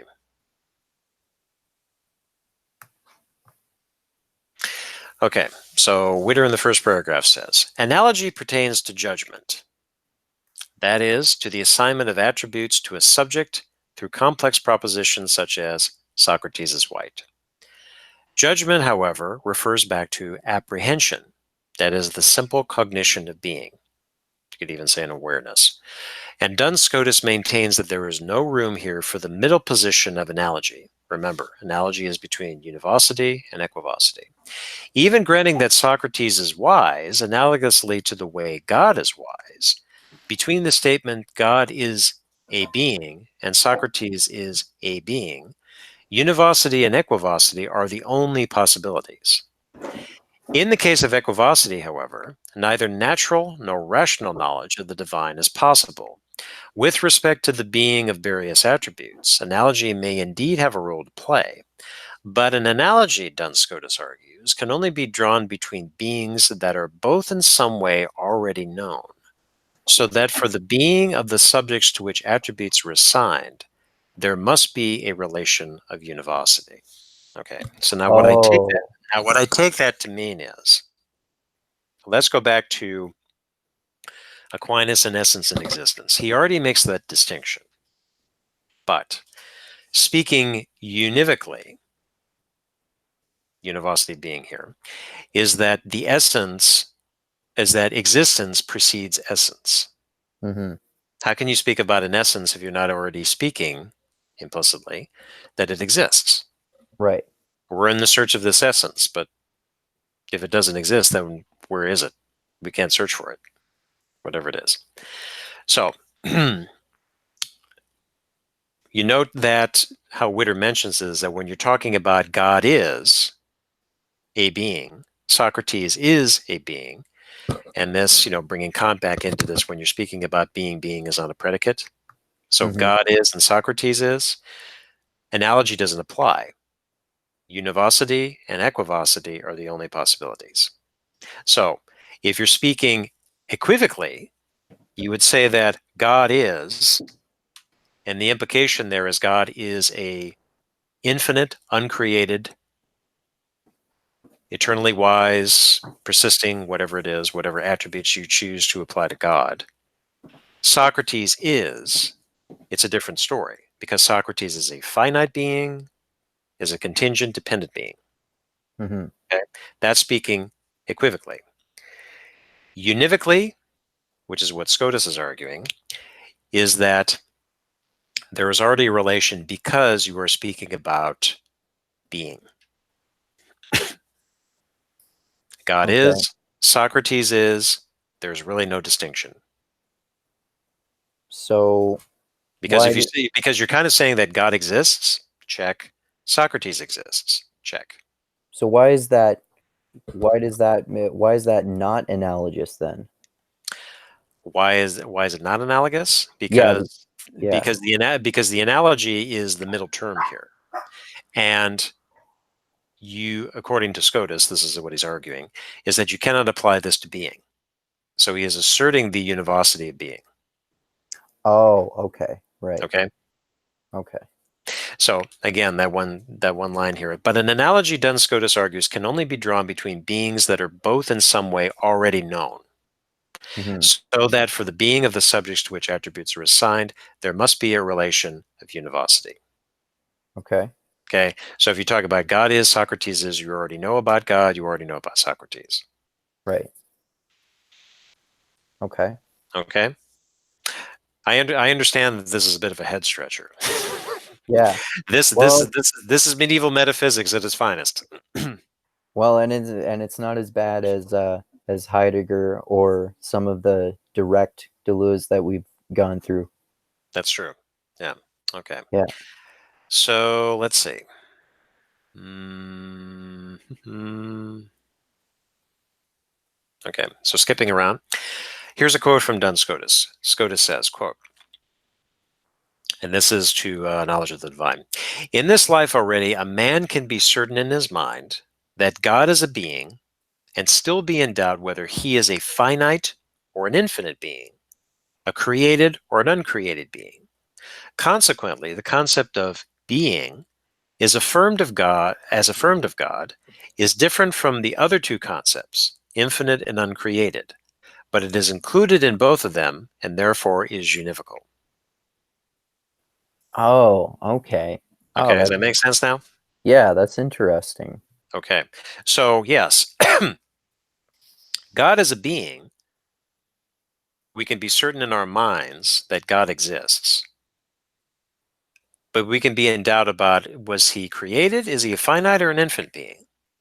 Yeah, We don't quite know. So then that's that concept affirmed of God is different from the other two concepts. And that's where you're speaking univocally. And then continuing, this univocity of being is transcendental rather than generic. okay. Okay? Yeah, that makes So, sense. okay, so moving on. Transcendental predicates can be said affirmatively or of God, and some or all of his creatures, without invoking a generic unity and without requiring an analogical relation between the beings so predicated. Okay, so analogy is not needed here. Right. Okay, let's see. Okay, so then continuing, there is thus a common sense between God's wisdom and Socrates' wisdom. But this creates no identity between God and Socrates. Moreover, being itself is said univocally of these perfections, because the finite, infinite division in no way separates the perfection's modes into different types the way specific differentiate divided de genus. So, in sum, when you're speaking univocally, you can use the same words applied to God and to Socrates. That's that common sense. Right. But there's no identity between the two. Unlike in the case of Aquinas, where Aquinas was drawing a distinction using analogy, saying that how you describe God and how you describe man can be sort of in the same ballpark, but two different things. Okay. Okay, but that's not Scotus in Univocity. Right. Okay, Okay. so continuing on, the next section is on univocity, individuation, and difference. Okay, so we covered a little bit of this from the Deleuze dictionary. Okay, Duns Scotus.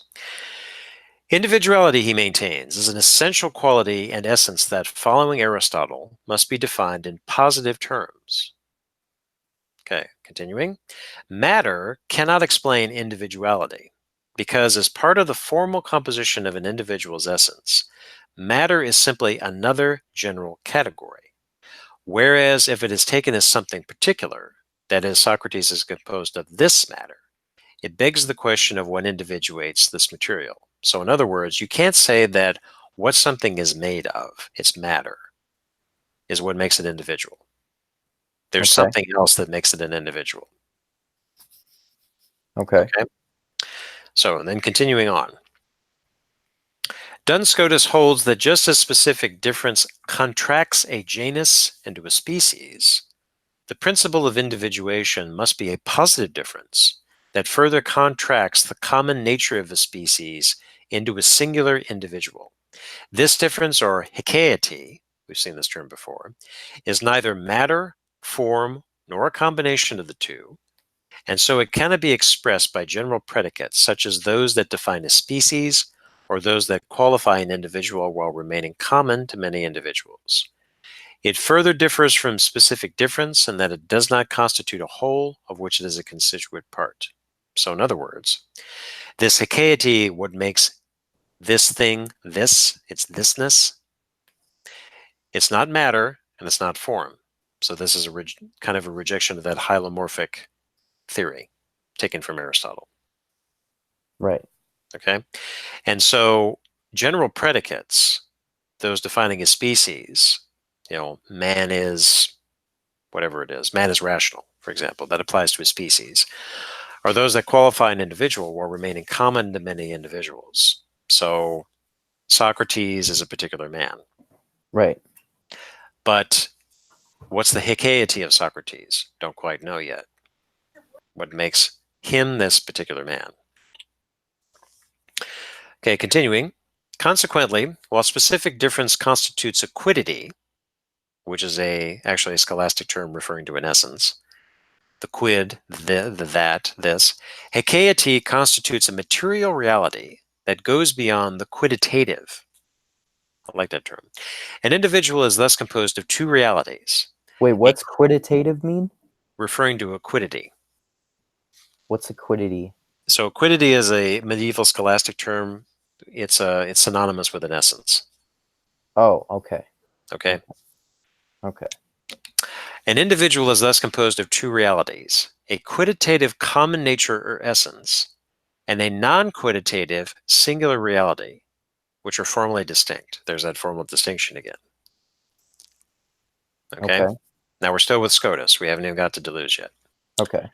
Okay. Continuing. This hikaiety, the thisness, being an undefinable but fully real and positive excess inhering in individual beings. So in other words, when we're talking about a hikaiety, it's undefinable, but it does have a real presence and a material presence to it, because it is the thing, the thisness, that is distinguishing the thing, making it this thing. That's okay. That's such a confusing sentence. Right. Yeah, I know. But let me try to explain this another way. I can see it in my head, but trying to explain it sometimes is really tough. Yeah. So the hikaiety is not a category. That's one way of defining it. Okay. Okay. We can't define what this hikaiety is. It's this thisness that distinguishes, Andrew's hikaiety is what makes Andrew Andrew. This particular human being. Okay. But it has a fully real, positive excess inhering in individual beings. So this hikaiety is in you. It doesn't exist in some ethereal form somewhere. And it's not a category. So how do we know that it exists in us if we can't define it? That's a good question. I'm not even gonna go there. Remember, we're talking about metaphysics here, which in some respects are speculative. Right. Okay. So this hikaiety being an undefinable but fully real and positive excess inhering in individual beings certainly resonates with Deleuze's concept of difference in itself. However, as with the rest of metaphysical philosophy that Deleuze criticizes, Duns Scotus subordinates individual difference to the common nature that it contracts and to the substance in which it inheres. Common nature is a product of individuals, and only the individual exists in the full sense of the term. Nevertheless, Duns Scotus holds common nature, which makes possible the definition of the individual within a higher identity, to be indifferent and therefore prior to the existence of any particular individual. Okay, so the way I read this is, the common nature is almost like an identity. Okay. It's a product of individuals, only the individual exists in the full sense of the term. And remember that Deleuze is against identity, or rather that identity is not a prior. It's the difference. Right. Okay. So already we're starting to see how Duns Scotus is breaking down, even Yeah. though the univocal sense of being is certainly a breakthrough. Yeah. Okay, so then continuing, Duns Scotus's Univocity does no better than its analogical competitors, this is Deleuze's critique, in relating primarily diverse individuals and their diversity. Rather, it simply affirms that fully formed individuals fall within the higher identity of their species, making them apt for representation. Indeed, Duns Scotus acknowledges that individuating differences are primarily diverse, but maintains that the individuals composed by them are not, while promising that Hecate is ultimately intelligible to the divine intellect. Hmm. Okay? Okay. So is that implying that the Hecate can only be known by God? Yes. Okay. By the divine intellect. Yes. And that they're like like humans are all humans, for example, but humans are all different individual humans. Well, now you have to be careful with your words. Okay. So Okay. if you're talking about humans, you're referring to the species, human beings. Right. Okay. This is regardless of what the differences are. Right. An individual, that's where individuation comes in. So here is a distinct human being, here is another distinct human being, here's another distinct human being, all existing within the species. And the Hecate is what makes this human being this human being. Right. Andrew, Andrew, Tim, Tim, Mache, Mache. Hmm. No, those things. That's what the Hecate is. Now, again, this Duns Scotus postulates this Hecate that makes this, but it's unintelligible to us, yet it's known to the divine intellect. Okay. Okay. Talk about kind of a ghost in the machine here. Yeah. But hey, this is Duns Scotus, this is medieval scholastic speculative metaphysics. Right. We're just going with the flow here. Okay. Right. All right. So continuing. Deleuze holds that by delineating the scope of univocity in terms of indifference, Duns Scotus only thought univocal being.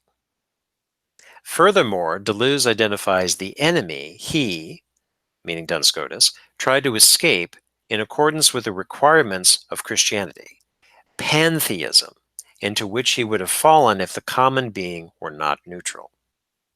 Oh, Okay.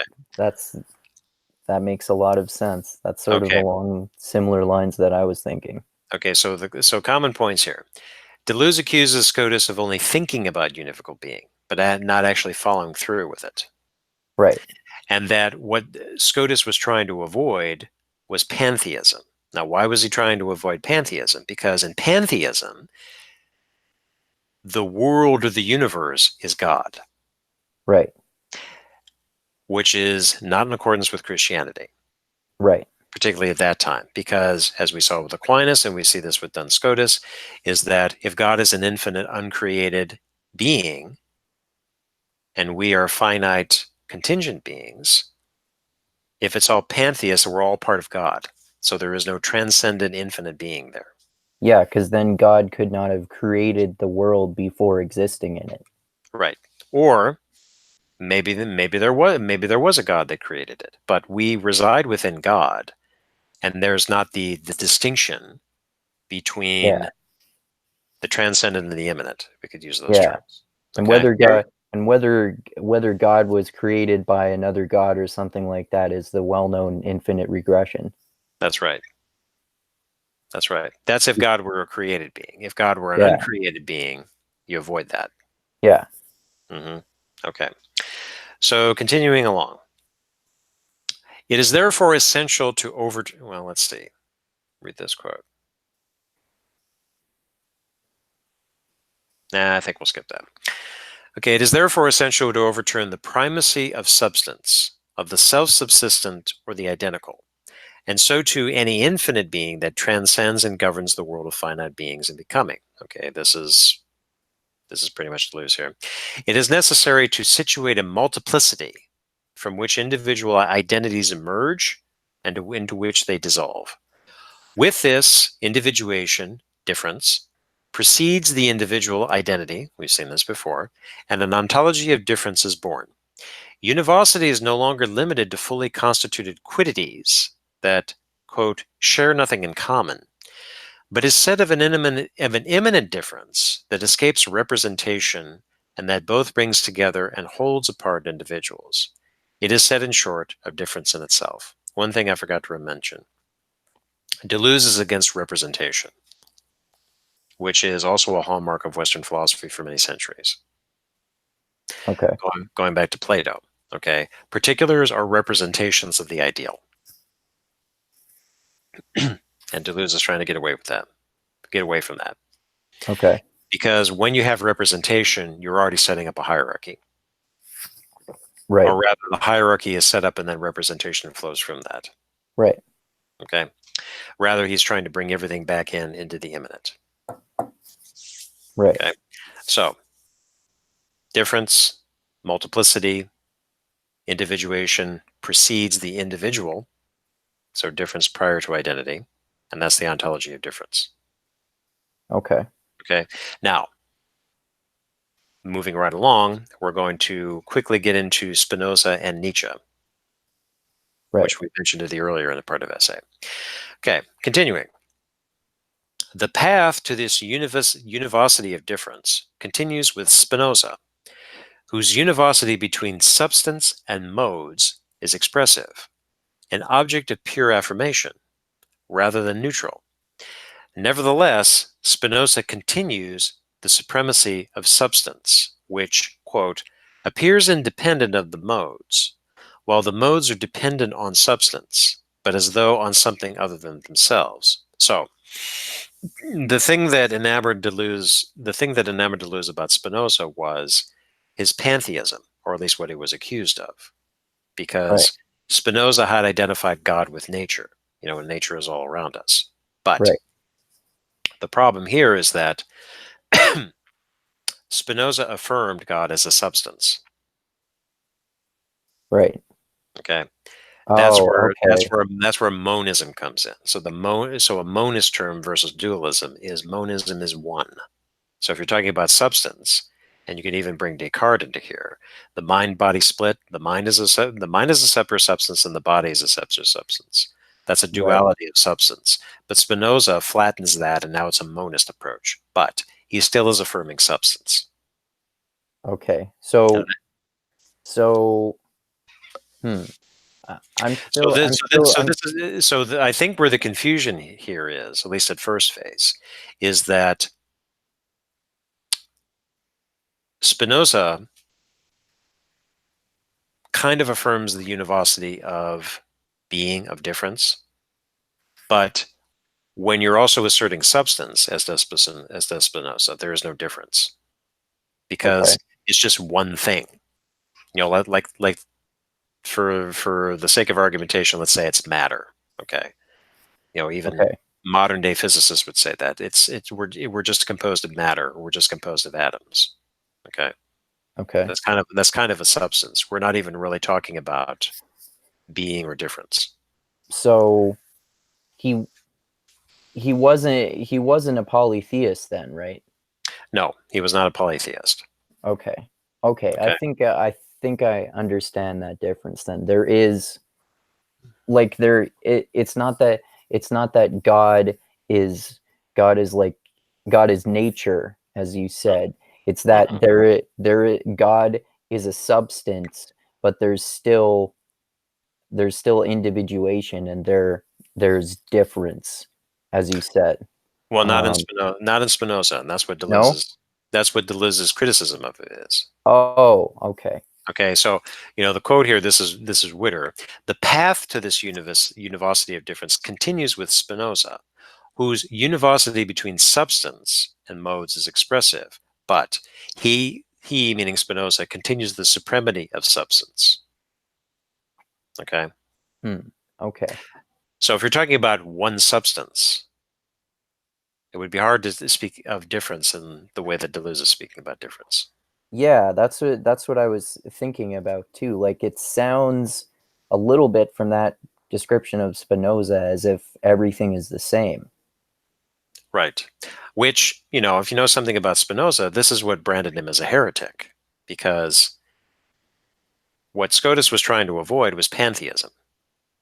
Right. And this is in the 14th century, Right. 13th, 14th century. Not to say that there weren't pantheists back then, but not in the scholastic tradition here. So then Spinoza, and Spinoza was a Jew, so Spinoza did not affirm the transcendent deity, God, branded a heretic, branded a heretic because of it, with his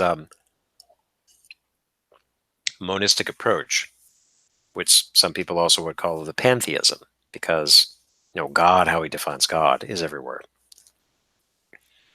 And this is really where you can get tongue-tied, because you're just like, I have to be careful with what words to apply here and how I'm using them. Yeah.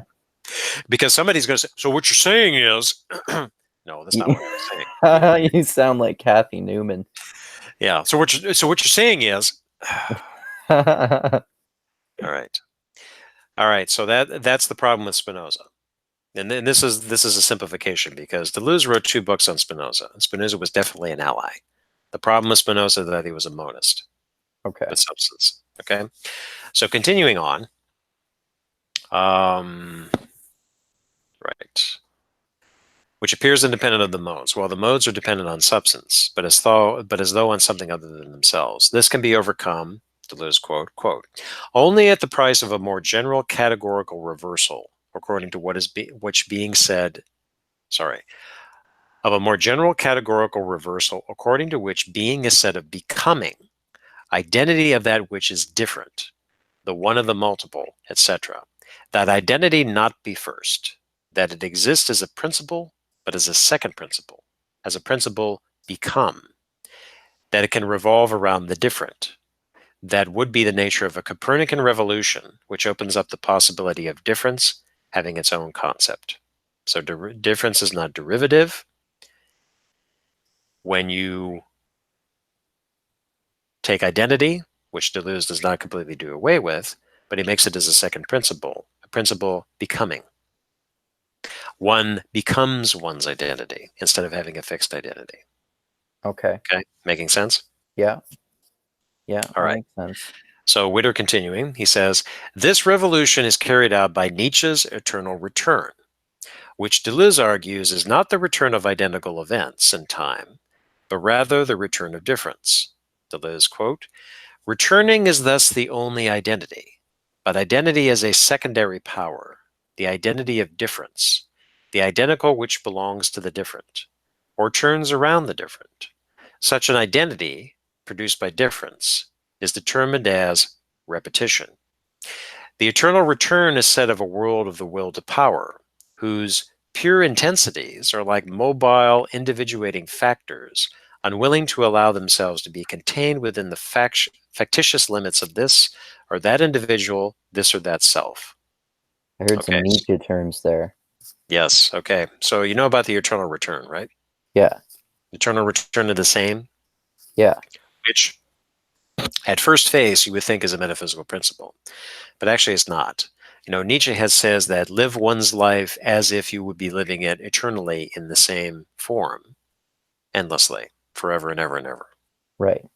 So it's kind of a theoretical approach. But Deleuze takes this one step further, and this is coming from Nietzsche in philosophy and difference and repetition too, is that it's not the return of identical events, but rather the return of difference. Okay. And you're not repeating everything that has happened in one's life. No, that's Okay. kind of the theoretical or the poetical approach. Returning is thus the only identity. Repetition is the only identity. Okay? Okay. So difference is primary, identity is secondary. The identity belongs to the different. So, again, this is one instance where, and he's not complete yet, he is trying to overturn Platonism. Okay. I Okay. lost you. I lost you for like 5 seconds there. Okay. Well, this is, we're at the end of the essay here. So, Okay. so what Deleuze was trying to do is he's taking Univocity from Duns Scotus, which when you get down to brass tacks, kind of makes sense in distinction to Aquinas. Mm-hmm. And using that as affirming it as difference, the univocity of difference, primacy of difference, all tying into trying to overturn Platonism, taking identity away from its top spot, putting it in a secondary position, and moving difference into the top spot. Right. Okay? Okay. The univocity of difference. So when you're speaking about being, for the sake of argument, it's difference. No, not identity, but difference. Right. Okay? Okay. That's the key takeaway from univocity. Being is difference. Right. Okay. That's interesting. Okay. So I think you had some notes on this or questions. I had some notes, but they were actually paragraphs that I highlighted from the book that you actually went through already. Okay. Yeah. All right. So we're at the end of the essay. Have I thoroughly confused you, or have you redeemed yourself in some form or fashion? I think. Well, I think at first confusion, and then I think you helped redeem me with explaining a lot of the complexity there. Yeah. So I think where some of the confusion comes in is a lack of understanding about medieval philosophy in particular. Yeah. That definitely is one subdivision within history philosophy. Many important scholars have written many books about Aquinas and Duns Scotus and William of Ockham, the realist nominalist controversy, you know, all Yeah. things all things like that. So it really is beneficial to spend some time to get into that part of late medieval philosophy, scholastic philosophy, to understand what they were discussing, what their methods are. I mentioned at the top of the conversation is that Aristotle figures very prominently, but really only the categories and the logic, not so much the metaphysics. Right. So they could apply it to theology. Correct. Right. Philosophy was a handmaiden to theology. Right. Now, why? It's because, well, looking at Aquinas, again, if you're reading the Summa Theologicae, for example, it is responding to objections, Okay. critics of that. Not necessarily unbelievers, although they certainly were part of that, but also other theologians. Okay. So the other theologians are saying, so what you're saying is fill in the blank. And then Aquinas is addressing those objections. Right. That's why like I was saying, understanding all these specific terms and their specific definitions is really important. Right. Now, the reason why I sent you that Aristotle video from Sadler is because I think he really did a good explanation, and that comes from Aristotle, of the senses of univocal, equivocal, and derivative. Yeah. Yeah, definitely. Yeah. And equivocal and equivocate are two terms in English, meaning that you're kind of talking about the same thing, but really not. Right. Univocal is that you're applying everything in one voice. Again, if you're talking about God is good and man is good, or even better yet, when you're talking about being or existence, that's speaking univocally. Right. And as Witter had pointed out, is that also, paraphrasing Deleuze, is that you're avoiding the problems of analogy, which is in Aquinas. Because remember what Aquinas had said is, because God is infinite, man is not. Man can understand God, but only through analogy. Right. Because God is infinite and transcendent and humans are not. Correct. Now, knowing a little bit about that and reading more of it, you could probably throw that into some uber religious type person who's saying that I know the mind of God. Oh, really? Gee, I wonder if are you speaking univocally about God's predicates? Probably wouldn't know what the fuck I'm talking about. Probably not.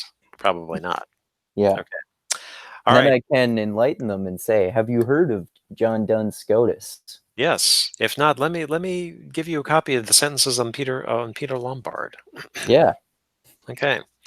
All right. So that's all we have to say about Duns Scotus. And let's do a quick recap. In the first essay, we talked about Plato. Plato is the enemy. Deleuze is trying to overturn Platonism. He has seen Scotus as an ally for the univocity of being, but Scotus falls short of the mark because he only thought about univocity of being, but actually did not apply it. Right. But still, it's useful for Deleuze to tweeze out of there in talking about difference. Yeah. And could you go over those like those specific phrases again? Like the what was it? The Halcyone? Do you know the one I'm talking about?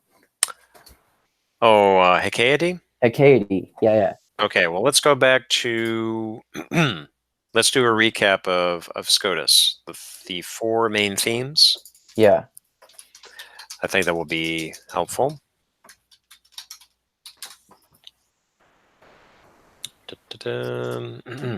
All right. Okay, so first is realism. He is a realist, Right. treating universals as real. Okay, next is Right. the univocity of being. So in Aristotle, the subject of metaphysics is be qua being, being of itself. Being in general as a univocal notion is the first object of the intellect for Duns Scotus, meaning whatever we think about of a particular object, being is always there. Right. Okay. Univocity, of being implies the denial of any real distinction between essence and existence, which is what Aquinas had maintained. And then Aquinas inserts analogy, which is the way for finite beings such as us to understand God. And that specific definition of analogy is an important one to remember too. Right, because an analogy is a form of reasoning by analogy, a comparison Yeah. in some Yeah. respects. Okay. So, yes, within Aquinas's project, that makes sense. But Scotus argued against that. Right. Okay. Scotus argued that we cannot conceive of what it is to be something without conceiving it as existing. Again, the first object of the intellect. We should not make any distinction between whether a thing exists and what it is, for we never know whether something exists unless we have some concept of what we know to exist. Right. That's the univocity of being. Next is individuation, which is not unique to Scotus, but he has a distinct view on holomorphism, matter form. Three important strong theses. One, there exists matter that has no form whatsoever, or prime matter, the stuff underlying all change. Two, not all created substances are composites of form and matter. That is, purely spiritual substances do exist. So, kind of going back to an earlier point, God is infinite, human beings are finite, but so are our souls. Okay. They were created. Mm-hmm. They're contingent on God. Okay. And it's a spiritual substance. These do exist. So a spiritual substance itself, a soul itself, is not a composite of a form and matter. Right. Okay. Number three, one and the same substance can have more than one substantial form. For example, humans have two substantial forms, the soul and the form of the body. Okay. Right. So then the original principle of individuation, according to Scotus, is the Hecate, the ultimate Right. unity of a unique individual, as opposed to the common nature feature existing in any number of individuals. For Scotus, the axiom stating that only the individual exists is a dominating principle of the understanding of reality. For the apprehension of individuals, an intuitive cognition is required, which gives us the present existence or the non-existence of an individual, as opposed to abstract cognition. Thus, the human soul, in its separated state from the body, will be capable of knowing the spiritual intuitively. Okay. Okay? So, individuation in Scotus is through the Hecate, ultimate unity of a unique individual. Right. Lastly, the formal distinction, which is also not specific to Scotus. Scotus realized that there was a need for an intermediate distinction, was not merely conceptual, but not fully real or mind-dependent either. He argued for a formal distinction, which holds between entities which are inseparable and indistinct in reality, but whose definitions are not identical. For example, the personal properties of the Trinity are formally distinct from the divine essence. Similarly, the distinction between the thisness or hekeity of a thing is indeterminate between a real and a conceptual distinction. There is also a formal distinction between the divine attributes and the power of the soul. Also, as we saw in the essay, the hekeity is undefined or indefinable. Sorry, indefinite. Indefinable? It's getting late. No, it's yeah, kind of indefinable, but can be known by God. Oh, okay. Yeah. Okay. And that's it. All right, cool. Any further questions? No, I think you cleared up all the questions I had, other than all the rabbit holes I brought up. Yeah. So we got a crash course in medieval philosophy too. Yeah, exactly. Mm-hmm. Yeah, that was like, especially like just in terms of medieval philosophy in general. Mm-hmm. One of the biggest takeaways of this for me is that I didn't even know that Aristotle was referred to as the philosopher, and that in medieval philosophy they didn't know that much about ancient Greek philosophy. Right, because it was limited. Again, it's a lot of the Greek and Latin texts were lost, but then they resurfaced, and definitely the original manuscripts, scrolls were lost, and they existed in copies.